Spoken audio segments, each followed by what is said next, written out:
My father died 18 years ago, while my mother has been gone for 10.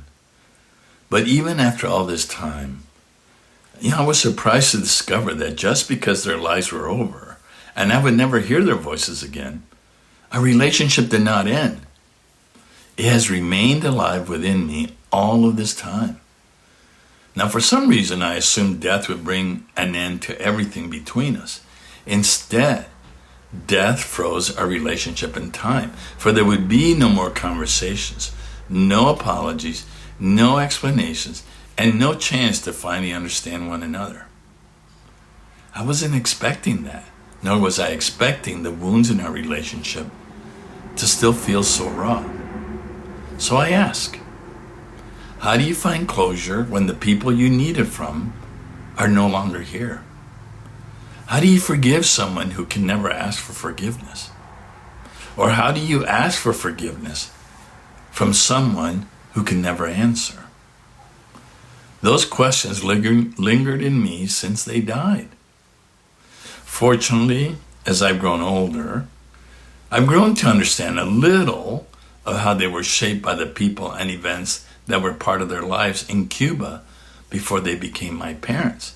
But unfortunately for them, when they were young parents, Fidel Castro's revolution shattered their world and changed our lives forever. To survive, they made many heartbreaking decisions. One was to send their 3 young sons from their Cuban home to live in an orphanage in the United States. And later, when they finally escaped Cuba, they left behind nearly everything they had ever worked for, and they were never able to recover their social standing and standard of living. That kind of loss changes people. Looking back, I can see they carried wounds from those experiences that never truly healed. And by the time we were reunited with them 4 years later, they had little emotional energy left to give. Affection was rare, and anger often came quickly, fueled by fear, loss, and our own teenage stupidity.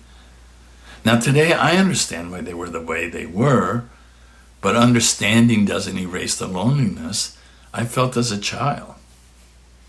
Now, I carry that weight well into adulthood because I never truly felt that I mattered to them. And those wounds didn't disappear when they died. Now, that while they were still alive, I believed healing depended on them acknowledging the hurt. And quietly, I waited for an apology that would never come. I was wrong. I've come to learn that healing begins when we recognize that our parents carried wounds of their own. And since I never lived inside mom and dad's skin, I really could never fully understand how those wounds shape the people they became.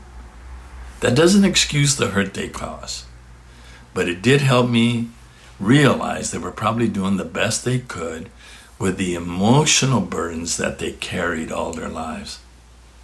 After they were gone, I thought I would simply carry memories of my parents, but eventually I realized that I was still carrying something else, the pain they left behind.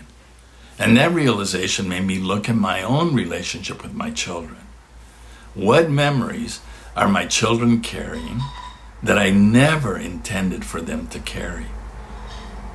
And perhaps healing our relationship with our parents isn't only about forgiving them. Maybe it's also about acknowledging that we made mistakes when we were parents as well, and then using that knowledge to strengthen our relationships with our own children. And do this while we still have the chance.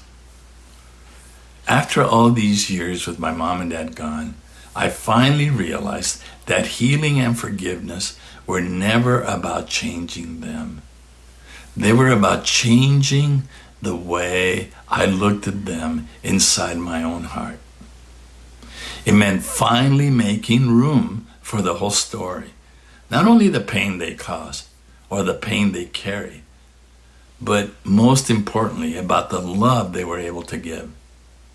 As I said earlier, that doesn't excuse anything, but the peace I feel today has helped me understand them, and that understanding has allowed me to find gratitude for who they were and for what they contributed to my life. I am grateful.